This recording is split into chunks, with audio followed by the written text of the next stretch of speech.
Hello students, हमने पिछली class में ये न्यूमेरिकल को सॉल्व किया था जो कि केवीएल का था।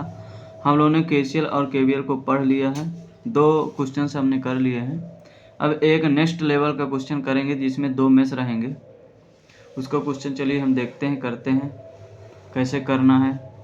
आपको सिंपल मेथड तो वही है, आप केसीएल लगाएंगे तो ज़्यादा बेटर रहेगा, पर आप यदि केवीएल से सॉल्व करना चाहते हैं तो आप केवीएल का भी यूज करके सॉल्व कर सकते हैं।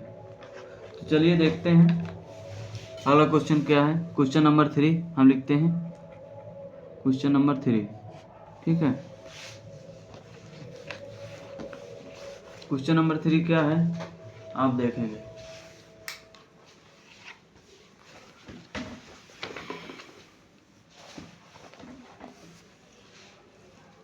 केवीएल के थ्रू ही सॉल्व करना है। ये वोल्टेज दिया हुआ है, यहाँ पे एक रेजिस्टेंस लगा हुआ है, एक यहाँ पे भी रेजिस्टेंस लगा हुआ है, एक यहाँ पे वोल्टेज सोर्स लगा हुआ है। ये एक मेश हो गया। यहाँ पे एक रेजिस्टेंस लगा हुआ है और ये ऐसे हमने सर्किट बना लिया। इसको हम मान लेते हैं 10 वोल्ट का है, इसको हम मान लेते हैं 5 ओम का रेजिस्टेंस लगा हुआ है, और यहाँ पे 3 ओम का रेजिस्टेंस लगा हुआ है, यहाँ पे 2 ओम का लगा हुआ है। यहाँ पर मान लेते हैं 5 वोल्ट की बैटरी लगी हुई है, यहाँ 15 वोल्ट की बैटरी लगी हुई है। तो हमें क्या फाइंड करना है, हमें इसमें मान लेते हैं करंट I1 है और इसमें मान लेते हैं करंट I2 है।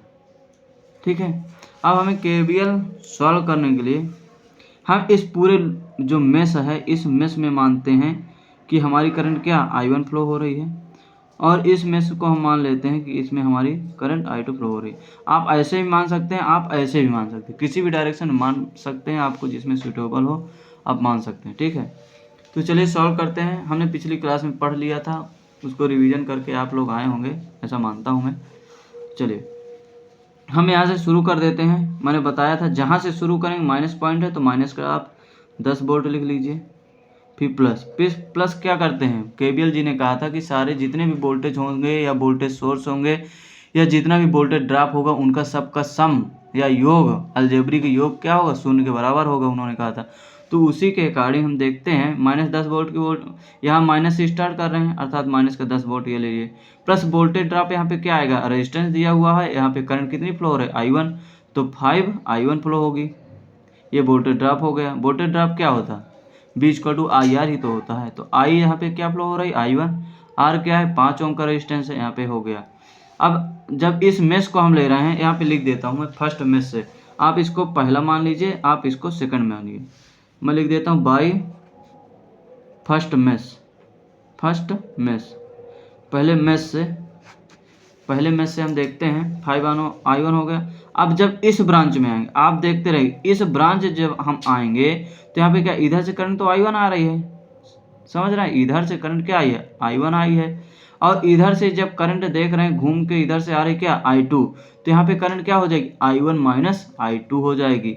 क्या हो जाएगी I1 माइनस I2 हो जाएगी, क्योंकि हम I1 को रेफरेंस ले रहे हैं ना, यहाँ से I1 को रेफरेंस लेके चल रहे हैं, I1 माइनस I2 हो जाएगी। ठीक है, तो इस ब्रांच में करंट कितनी फ्लो होगी I1 माइनस I2, प्लस का लिख देंगे I1 माइनस I2 और 3 का मल्टीप्लाई करवा देंगे, क्यों, क्योंकि ये वोल्टेज ड्रॉप हमें बनाना है। तो ये I हो गई और ये R हो गया, IR बराबर वोल्टेज ड्रॉप हो गया। अब क्या मिला हमें, माइनस चिन्ह मिला, माइनस चिन्ह लगा दीजिए, 5 वोल्ट मिला। अब यहाँ से आते हैं, ये पूरा मेश हमने कंप्लीट कर लिया, बराबर क्या हो जाएगा 0 हो जाएगा। ठीक है, अब इसको सॉल्व करते हैं हम लोग। 10 प्लस 5 I1 प्लस 3 का यहाँ अंदर मल्टीप्लाई करवाएंगे, 3 I1 माइनस का 3 I2 माइनस का 5 इक्वल टू 0, माइनस का 10 और माइनस का 5 कितना हो जाएगा, आप इसको एक तरफ पहले लिख लिए, 3 I1 और 5 I1 कितना हो गया 8 I1 माइनस का 3 I2 माइनस का 10 और 5 15 इक्वल टू 0। तो 8 I1 माइनस का 3 I2 हो जाएगा बराबर, यदि मैं कर दूं 15 कर सकता हूं, हाँ बिल्कुल कर सकता हूँ। ठीक है, इसको हम इक्वेशन फर्स्ट मान लेते हैं। ठीक है, अब हम, अरे यहाँ पे दिख नहीं रहा, सॉरी। अब हम चले गए सेकंड मेश पे, by second mesh. Second mesh में हम जाते हैं तो क्या देखते हैं, अब इस हम फर्स्ट मेश को सॉल्व कर लिए, अब सेकंड मेश में चलिए। सेकंड मेश आप कहीं से भी स्टार्ट करें, यहाँ से स्टार्ट करिए, यहाँ से स्टार्ट करिए, यहाँ से स्टार्ट करिए, कहीं से भी स्टार्ट कर सकते हैं। मैं चलिए यहाँ से स्टार्ट कर देता हूँ। -0.15 माइनस है, माइनस से स्टार्ट कर रहा हूँ, अर्थात आप यहाँ पे क्या लिखेंगे, माइनस का 15 लिखेंगे। फिर यहाँ से आया मैं, ऐसे ऐसे करंट आई तो क्या मिला मुझे, प्लस। ये बड़ा है, ये निगेटिव को छोटा, ये जो लाइन खींची हुई है इसको बड़ी जो लाइन खींची हुई है इसको हम पॉजिटिव मानते हैं। यहाँ पे क्या पॉजिटिव मिला हमें, प्लस कर देंगे। प्लस का कितना, 5 प्लस। अब यहाँ पे क्या, जब हम इस मेश को हम सॉल्व कर रहे थे तो I1 को रेफरेंस माने थे, तो I1 माइनस I2 हुआ था। लेकिन अब हम इस मेश को सॉल्व कर रहे हैं, अर्थात रेफरेंस किसको लेंगे हम, आधार किसको लेंगे, I2 को लेंगे। I2 को लेंगे अर्थात क्या हो जाएगा, I2 माइनस का I1। यहाँ पे करंट क्या फ्लो होगी, I2 माइनस I1 फ्लो होगी। ठीक, I2 माइनस I1। यहाँ पे रेजिस्टेंस क्या है, 3, ये भी वोल्टेज ड्रॉप बन गया। ठीक, प्लस। अब जब इसमें आ गए, अब इधर से जाएंगे, लेकिन इस ब्रांच में क्या करंट हमारी फ्लो हो रही है, इस ब्रांच में तो I2 फ्लो हो रही है। I2 फ्लो हो रही है तो 2I2 बराबर क्या हो जाएगा, 0। इसको सॉल्व करिए। -15 प्लस का 5 बराबर -10 प्लस इसका मल्टीप्लाई अंदर करिए, 3I2 माइनस का 3I1 प्लस का 2I2 इक्वल टू 0। ठीक है, अब देखिए 3I2 और 2I2 माइनस का 10, अरे दिख ही नहीं रहा है, माइनस का 10 यहाँ पे सॉल्व कर लिए। ये देखिए दोबारा से बता देता हूँ, दिख नहीं रहा था, मैं ध्यान नहीं दिए। यहाँ ये इक्वेशन तो सबको समझ में आ गया। इसको आप सॉल्व करेंगे, 15 माइनस का प्लस का 5 कितना, माइनस का 10 बचेगा। 3 का अंदर मल्टीप्लाई कराएंगे, 3I2 माइनस का 3I1 प्लस का 2I2। यहाँ 3I2 और 2I2 को ऐड कर देंगे तो कितना आ जाएगा, 5I2 माइनस का 3I1 इक्वल टू 0। ठीक, आ जाएगा। अब देखिए 5I2 माइनस का 3I1 इक्वल टू 10, ये भी लिख सकते हैं। इसको हम सेकंड इक्वेशन मान लेते हैं। ठीक है, अब हम फर्स्ट और सेकंड इक्वेशन को दोनों को सॉल्व करेंगे। इससे हम I1 का मान या I2 का मान फाइंड करेंगे। ठीक है, चलिए यहाँ पे नेक्स्ट पेज में हम लिखते हैं। नेक्स्ट पेज में क्या लिखेंगे, बाय सॉल्विंग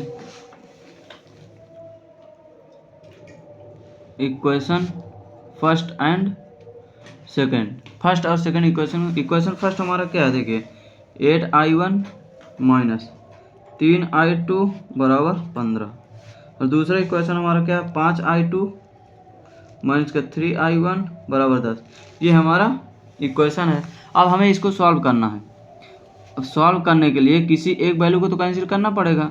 यहाँ 3I2 है, यहाँ 5I2 है। हम ऐसा ना कर दें, इस पूरे इक्वेशन में यदि मैं 5 का गुणा करवा देता हूँ, ठीक है, और इस इक्वेशन में हम गुणा 3 का करवा दिए। अब क्यों करवा दिए, हमें देखो I1 की वैल्यू फाइंड करना, I2 की वैल्यू फाइंड करना। हम ऐसा करते हैं कि एक कोई वैल्यू न्यूट्रल हो जाए, मतलब कि 0 हो जाए। यदि मैं इसमें 5 का मल्टीप्लाई करवा दूंगा पूरे इक्वेशन, पूरे समीकरण में, तो क्या होगा, यहाँ 15I2 बन जाएगा। और इसमें यदि मैं मल्टीप्लाई करवाता हूँ पूरे इक्वेशन में, तो यहाँ क्या बनेगा, यहाँ भी 15, 3 का मल्टीप्लाई जब 5 से करें 15 बन जाएगा। तो I2 ये और I2 ये माइनस और प्लस क्या हो जाएंगे, कैंसिल। तो एक चीज़ बचे। देखिए आगे कैसे करते हैं। यहाँ जो है लिख देता हूँ मैं 5 का गुणा कराने पर, 5 का गुणा करने पर, ठीक है, 5 का गुणा करने पर, और यहाँ पर 3 का गुणा करने पर, 3 का गुणा करने पर। ठीक, अब अच्छा 5 का जब हम गुणा कर दिए तो इस इक्वेशन से हमें क्या मिलेगा, 5 का गुणा करें, 5 8 40I1 माइनस 5 3 15I2 बराबर 5 का 15 करें, 15 5 75, ये हो गया। इसको हम क्या मानते हैं, इक्वेशन हम, चलो हम थर्ड मान लेते हैं। ठीक है, अब हम इस इक्वेशन से देखेंगे, इस इक्वेशन से जब हम 3 का मल्टीप्लाई करवा रहे हैं तो क्या, 3 का 5 से करेंगे 15I2 माइनस 3 का 3 से करेंगे 3 3 9I1, और 3 का जब 10 से कराएंगे तो बराबर 30। इसको हम फोर्थ इक्वेशन मान लेते हैं। ठीक है, अब फोर्थ मान लिए।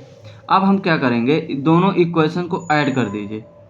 यहाँ पे लिख देता हूँ, ऐड करेंगे, ऐड बोथ इक्वेशन, यानी दोनों समीकरण को हम क्या करते हैं, दोनों समीकरण जोड़ते हैं। अब देखिए जब हम जोड़ेंगे, अब आप इतना तो जानते हैं, ये प्लस का 15i2 है, ये माइनस का 15i2 है। यदि हम इनको दोनों को जोड़ देते हैं तो क्या मिले, प्लस का और 15 और माइनस का 15 क्या होता है, 0, अर्थात ये कैंसिल हो जाएंगे। ठीक, अब इसको जोड़ेंगे तो कैसे आएगा, 40i1 माइनस का 9i1 बराबर 75 और 30 105। ठीक है, ऐसे जोड़ेंगे। अब 40i1 9 माइनस का 9i1 कितना हो जाएगा, 31i1। समझ रहे हैं, 31i1 बराबर क्या होगा, 105। और i1 इक्वल टू क्या होगा, 105/31। अब इसको सॉल्व करिए, तो कितना आएगा, 31 का 105 में करेंगे तो कितनी बार जाएगा, 31 तीर को 91, 31 तीर को 91 नहीं, 31 तीर को 93, 3 बार जाएगा, फिर पॉइंट लगा दिए, 93 यानी 7 और 5, 7 5 12, अर्थात 12 में 31 का भाग नहीं है, भाग न खाए लब्बेन शून्य, नहीं भाग नहीं जा रहा है तो वहाँ पे शून्य लिख देते हैं और एक 0 और बढ़ा देंगे। ठीक है, तो उधर 7 और इधर 5 के 7 5 12, 120 बन गया। तो 31 का जब हम फिर से भाग देंगे तो कितना आएगा,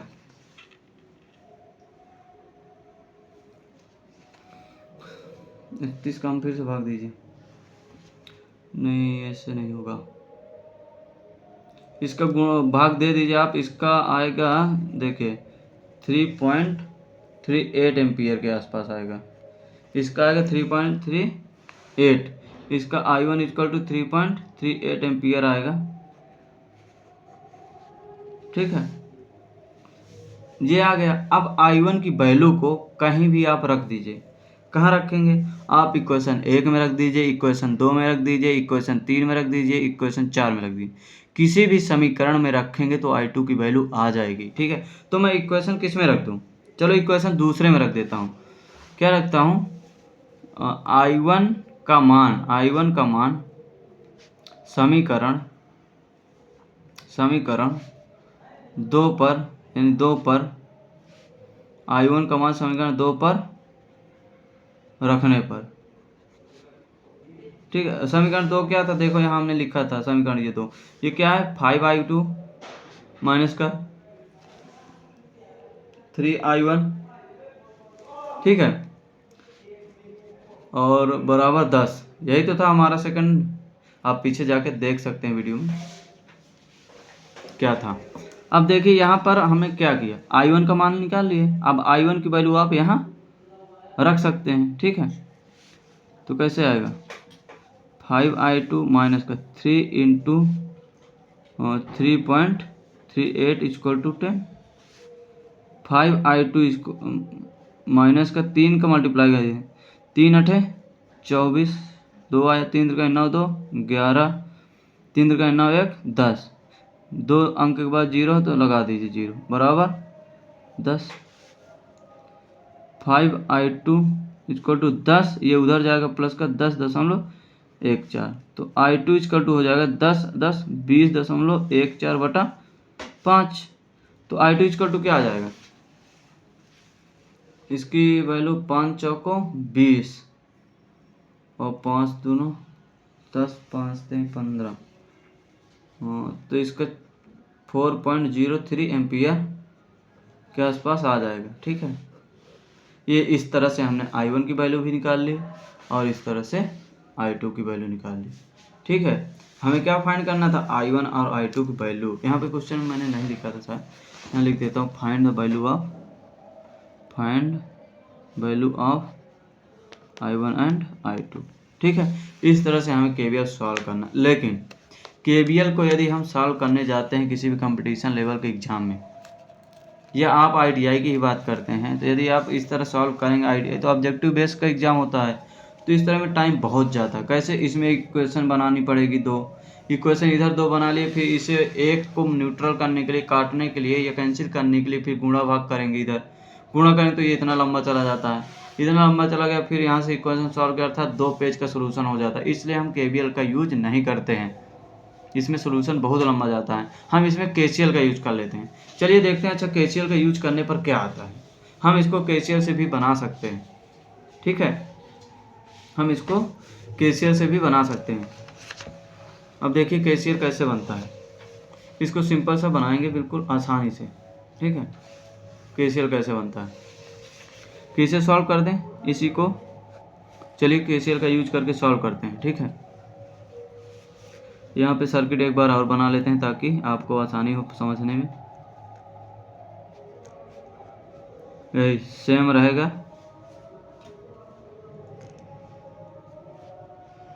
पंद्रह वोल्ट है, यहाँ पे 5 वोल्ट है, यहाँ पे 2 ओम है, यहाँ पे 3 ओम है, यहाँ पे 5 ओम है, यहाँ पे 10 वोल्ट है, ठीक। इसको KCL से कैसे सॉल्व करेंगे, इसको तो मैं बिल्कुल सिंपली भी कर सकता हूँ। देखो आपको बता देता हूँ, ट्रिक ही बता देता हूँ। आप जितने भी रेजिस्टेंस लगे हैं इसका आप LCM ले लीजिए। तो LCM कितना आएगा इन तीनों रेजिस्टेंस का, 5, 3 और 2 का LCM कितना आएगा, 30। कितना आएगा LCM, 30 आएगा। अब देखना क्या करना है, आप यहाँ पे आपको पता है यदि ये मुझे करंट यहाँ निकालनी है I1 और यहाँ I2 निकालनी है, तो हमें मैंने क्या बताया था जब भी मैंने KCL करवाया था जब, तो बताया था कि कैसे सॉल्व करते हैं। इसके लिए मैंने क्या क्या बताया था, देखो मैं पीछे एक बार रिवीजन करवा देता हूँ कि इसके लिए कैसे सॉल्व करेंगे KCL। देखो यहाँ पे लिखा हुआ, मैंने लिखा था पिछली क्लास में, क्या करना, फाइंड द नोड अथवा जंक्शन, नोड या जंक्शन को फाइंड करेंगे पहले। यदि नोड या जंक्शन पर वोल्टेज नहीं दिया है तो मान लेंगे, जैसे इसमें अभी हम जो कर रहे हैं, इसमें क्या कर रहे हैं, इसमें क्या है इस सर्किट में, यहाँ पे नोड हमने मान लिया, लेकिन यहाँ पे वोल्टेज नहीं दिया है ना, नहीं दिया तो हम इसको मान लेते हैं यहाँ पे कितना है, V वोल्टेज है, ठीक है। अब आगे स्टेप क्या दिया हुआ, यहाँ देखिए आगे स्टेप क्या दिया, यदि नोड पर जंक्शन वोल्टेज नहीं दिया तो मान लेंगे, ठीक है। यदि करंट किसी भी ब्रांच में नहीं दी गई तो उसकी डायरेक्शन मान लेंगे, करंट की डायरेक्शन I1 I2 जो हमें फाइंड करना है वो डायरेक्शन हमें मान लिया। फिर अप्लाई KCL अप्लाई करना है। अब कैसे देखते हैं, ठीक है, KCL अप्लाई करते हैं। अब यहाँ पे देखिएगा, मान लीजिए यहाँ पे भी करंट I3 फ्लो हो रही है, ठीक है। अब KCL क्या कहता है, धारा किसी जंक्शन में जाने वाली तथा उस जंक्शन से दूर जाने वाली, किसी जंक्शन को जाने वाली तथा किसी जंक्शन से जाने वाली, दोनों में डिफरेंट है। किसी जंक्शन को जाने वाली अर्थात जंक्शन में जो आ रही हैं तथा जंक्शन से जो जा रही हैं उसका सम बराबर होगा, ठीक है। अब देखिए जंक्शन की ओर या नोड की ओर कौन सी करंट जा रही है, I1 जा रही है, तो I1 लिख देंगे। और कौन सी जा रही है, देखो I1 जा रही है, ये बाहर जा रही है, ये भी बाहर जाए, अर्थात जो करंट जा रही है बराबर किसके, जो जंक्शन से बाहर जाए। ये देखो करंट कहाँ आ रही है, जंक्शन की ओर आने वाली करंट बराबर जाने वाली कौन कौन सी है, I2 है प्लस का I3 है, इनका योग, यही तो होता है, ठीक है। अब हमें क्या है, अच्छा I1 को आप कैसे फाइंड करोगे, यहाँ से करंट फ्लो हो रही है तो आप इसका वोल्टेज से इस वोल्टेज को माइनस करेंगे तो क्या बनेगा, 10 माइनस का V/5, तो हमारा क्या निकल के आएगा, I1 निकल आएगा। अब हमें I2 निकालना है, तो I2 के लिए हम क्या फंडा अपनाएंगे, ये I1 का है, ये I1 का है। अब I2 हमें निकालना, I2 के लिए क्या करेंगे, अच्छा बताइए आप, I2 के लिए क्या, B माइनस, देखो यहाँ इधर करंट की डायरेक्शन ऐसी है तथा इस वोल्टेज से इस वोल्टेज को माइनस करेंगे तो B माइनस, लेकिन ये माइनस नहीं है, इसकी डायरेक्शन सेम है, अर्थात ये नीचे की ओर जा रहा है, अर्थात प्लस का 15 कर देंगे, प्लस का 15 बटा क्या करेंगे 2, यहाँ रेजिस्टेंस क्या है 2। अब देखिए यहाँ पे वोल्टेज निकालने के लिए हम क्या करेंगे, वोल्टेज क्या है, जंक्शन का वोल्टेज है, अरे नोड का वोल्टेज है, नोड का वोल्टेज हम निकालने के लिए क्या करेंगे, LCM मैंने क्या लिया 30 लिया। अब इस रेजिस्टेंस से इस LCM में भाग देंगे तो कितना आएगा, 6 ही तो आएगा। तो आप यहाँ नीचे 6 लिख दीजिए और जो यहाँ पे वोल्टेज है 10 का 6 से मल्टीप्लाई करवा दीजिए, ठीक। अब प्लस लेंगे क्यों, क्योंकि ये इसका जो पॉजिटिव है टर्मिनल ये जंक्शन से जुड़ा हुआ है, इसका मतलब हम प्लस लेंगे। अब इसमें देखिए इस वाले रेजिस्टेंस इस 3 है, 3 का 30 में देंगे तो 10 आएगा, तो 10 नीचे लिख दीजिए। अब यहाँ पे माइनस लगाएंगे प्लस, इसका बड़ा संदेह रहता है, डाउट रहता है। अब देखो ये जंक्शन से निगेटिव टर्मिनल जुड़ा हुआ है, इस नोड से जंक्शन अर्थात निगेटिव टर्मिनल यानी निगेटिव साइन लगा देंगे। अब कितना आया 10, इस 3 से जब हम भाग दिए LCM पे तो 10 आया, तो इसी 10 से जो वोल्टेज दिया वो 5 इससे मल्टीप्लाई करवा दीजिए। ठीक है, अब देखिए, अब ये जंक्शन से क्या है, निगेटिव जुड़ा है तो निगेटिव फिर चिन्ह लगा दीजिए। अब 2 ओम रेजिस्टेंस है, 2 से 30 में भाग देने कितना आएगा 15। अब इसी 15 से आपको क्या करना है, इस बैटरी से 15 वोल्ट की जो है इससे मल्टीप्लाई करवा देंगे। ठीक है,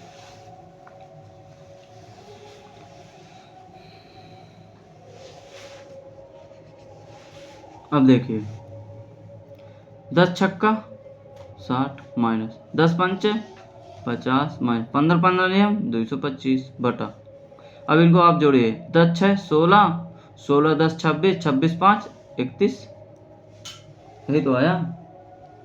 ठीक है, अब 60 माइनस 225 और 50 माइनस का 275 275 बटा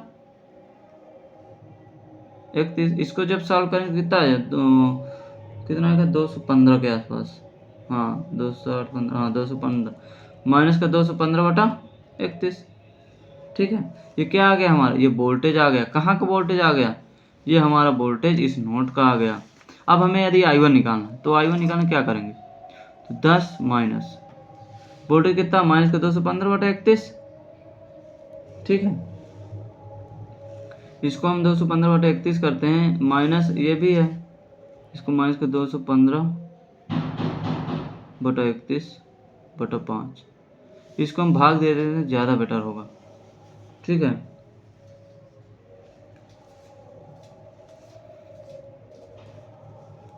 यहाँ पे प्लस हो जाए 3 दाम 30, माइनस माइनस हो जाएगा प्लस 215 बटा 3, लेकिन ये जो बटा नीचे है तो ऊपर जाएंगे 1 बटा 5 हो जाएगा, तो 215 प्लस का 230 हो जाएगा कितना 245, 245 5 15, इसका आप जब भाग देंगे 15 का 245 में तो कितना आएगा,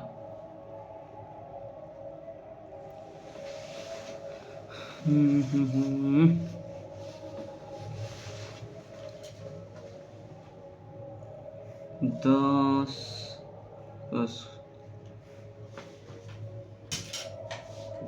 245 में 15 का, पहले एक बार 5 कर 5 15 और 5 चौको 20, 5 9 45, 49 बटा 3,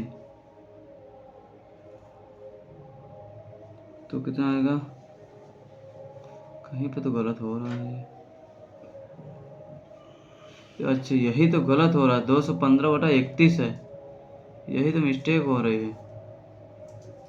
31 पंचे यहाँ पे करेंगे 3 5 का नम 5 5 15 नहीं 155 बनेगा। रुकिए इसको नेक्स्ट पेज में करते हैं, थोड़ा सा लोचा हो गया इसमें, इसको नेक्स्ट पेज में करते हैं।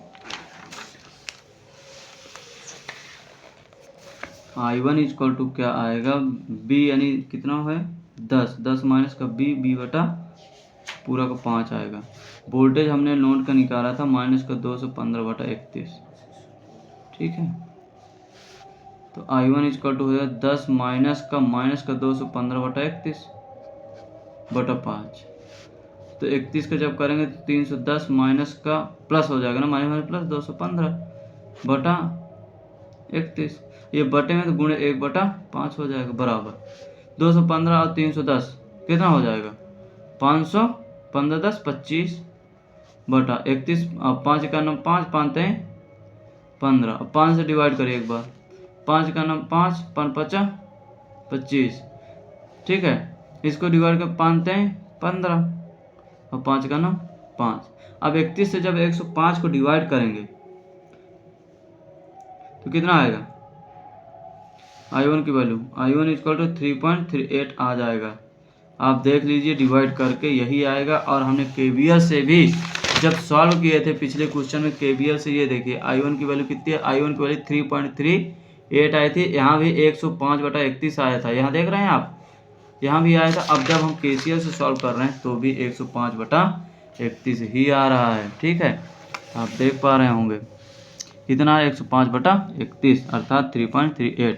इस तरह से हम निकाल सकते हैं। अब I2 के लिए हमने क्या किया था, I2 के लिए हमने किया था B प्लस का 15 बटा कितना, तो वोल्टेज कितना है हमारा माइनस का 215/31 प्लस का 15/2। तो आई टू वैल्यू क्या आ जाएगी, माइनस का 215 प्लस का 15, 91, 15, 5 हासिल 1, 15 45, 45 1 46/31 गुणे 1/2 बराबर। अब जब 215 को 465 से माइनस कर देंगे तो क्या आएगा, 0 हो गया, 6 से 1 गया 5 हो गया, 4 से 2 गया 2 हो गया, मतलब हाँ प्लस का 250 बराबर 31 दूना 62। इसका हम भाग देंगे तो आई टू की वैल्यू कितनी आ जाएगी, 2 3 6 2 का है 1, 2 1 2 2 2 4 2 5 10 125/31। जब इसका हम 125/31 देंगे आई टू बटा 125/31 आ गया। इसका जब हम भाग देंगे 4.03 एम्पियर आ जाएगा। आप जब KVL से सॉल्व किए तो भी देखेंगे तो भी इतनी ही वैल्यू आ रही थी। ये उसकी अपेक्षा थोड़ा सा सिंपल है। यदि आपको ये चीज़ें आ रही हैं एलसीएम से आप डायरेक्ट यहाँ का वोल्टेज निकालिए, नोड का जब जैसे वोल्टेज निकलेगा आप I1 और I2 वैल्यू डायरेक्ट फाइंड कर सकते हैं। ठीक है, ये हो गया हमारा KCL और KVL कंप्लीट। इस तरह सॉल्व करना। आपको मैक्सिमम क्वेश्चन कैसे सॉल्व करेंगे, आप मैक्सिमम क्वेश्चन KVL से ही नहीं KCL से सॉल्व करेंगे। अब देखिए एक करंट डिवीजन रूल होता है, एक वोल्टेज डिवीजन रूल होता है, उसके बारे में थोड़ा सा पढ़ लेते हैं। ठीक है, करंट डिवीजन रूल तो शायद मैं आपको पिछली क्लास में बता चुका हूँ, लेकिन फिर भी एक बार पढ़ लेते हैं। करंट डिवीजन रूल,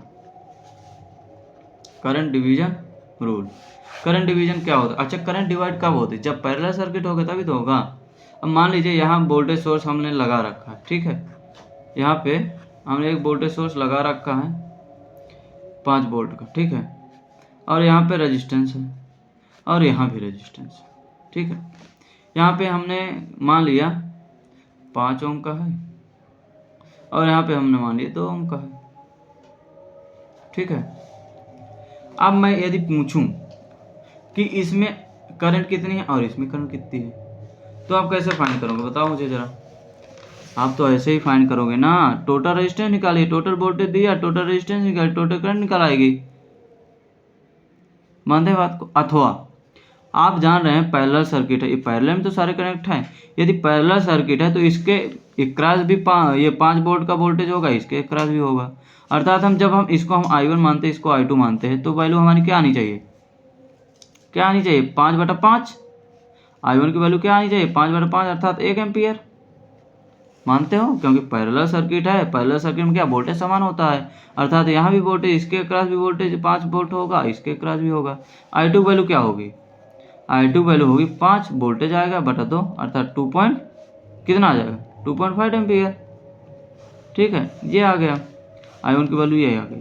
यदि मैं पूछूं यहाँ पे करंट I कितनी होगी, अर्थात आप जानते हैं यहाँ करंट I जा रही है, ये 2 भाग में डिवाइड हो गई, अर्थात यहाँ पे वैल्यू क्या होगी, इन दोनों का योग ही तो होगा, यही करंट तो यहाँ डिवाइड हो रही है, अर्थात यहाँ पे इन दोनों का योग रहा होगा।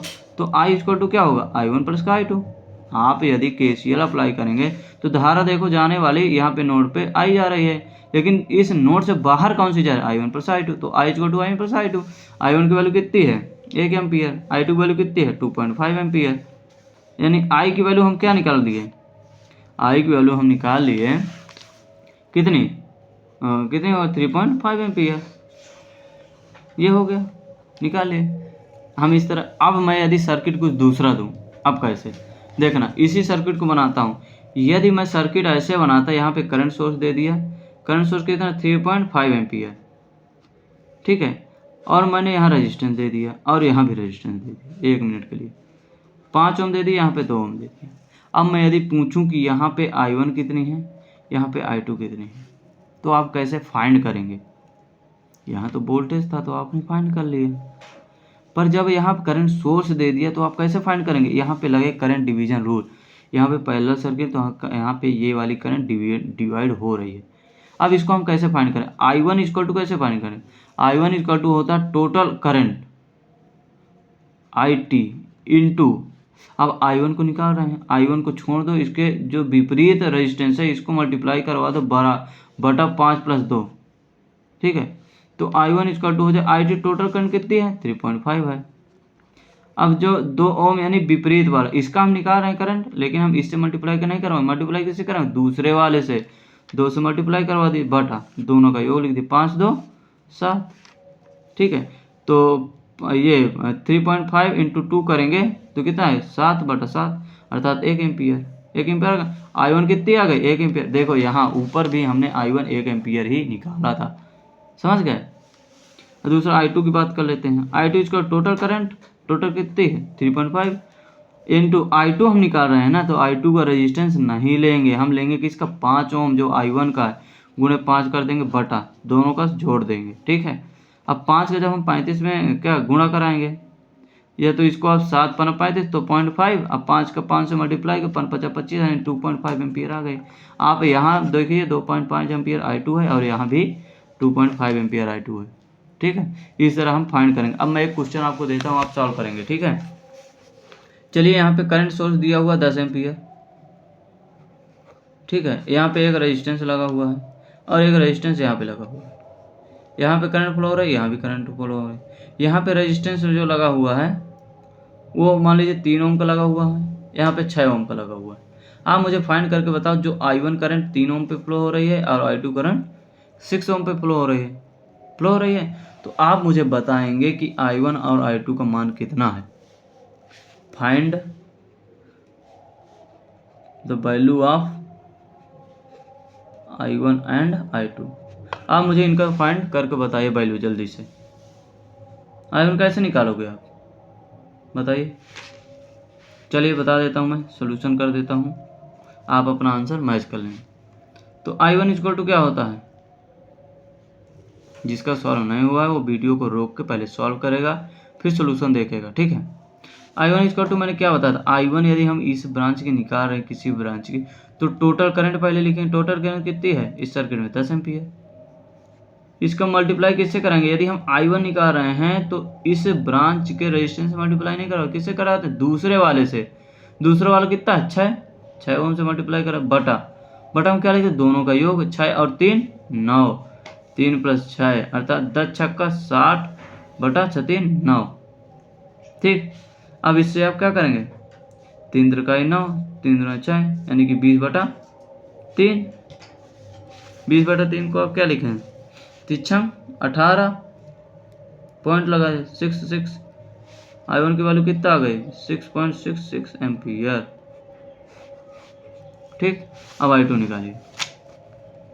I2 इक्वल टू क्या होगा, पहले टोटल करंट 10 एम्पियर है, हम I2 निकाल रहे हैं तो इसका रेजिस्टेंस छोड़ देंगे, I1 वाले का रेजिस्टेंस से मल्टीप्लाई करवा देंगे बटा दोनों का योग, 3 और 6 9, 3 त्रिकाई 9, 3 से 10 बटा 3 भाग देंगे, 3 त्रिकाई 9 और फिर दशमलव का 0 फिर 3 का इतना ही आएगा। I2 कितना है 3.33, I2 का मान आ गया 3.33। ठीक है, यहाँ से हमारा बेसिक सर्किट का कॉन्सेप्ट कंप्लीट होता है। सारी चीज़ें हमने पढ़नी है, बेसिक से हमने स्टार्ट किया था बिल्कुल। Current, voltage, resistance, conductivity, resistivity, current, वो टेम्परेचर का रेजिस्टेंस पर क्या इफेक्ट पड़ता है, KCL, KVL, linear, non linear, active, passive, element, Ohm's law, ये सारी चीज़ें हमने पढ़ लिया है।